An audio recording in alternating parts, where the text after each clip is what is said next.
BJP-led NDA alliance is all set to form the government for the next third term as well after the results gave a majority to the alliance. Now, while the majority mark is of 272, the NDA's tally stood at 293 seats. The India Bloc's tally was at 232. Here's a look at the top 10 developments there, because NDA meeting, let's talk about what all is expected to happen 24 hours after the results that have been announced.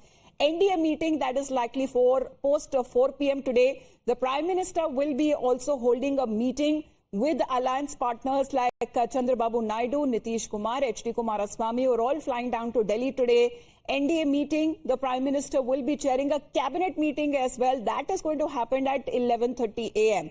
Meanwhile, in about 30 minutes from now, Chandrababu Naidu is expected to brief the media at 10 a.m.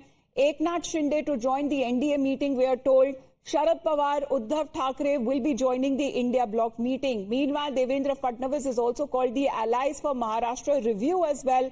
Congress, meanwhile, has been daring Naidu to ask for special status.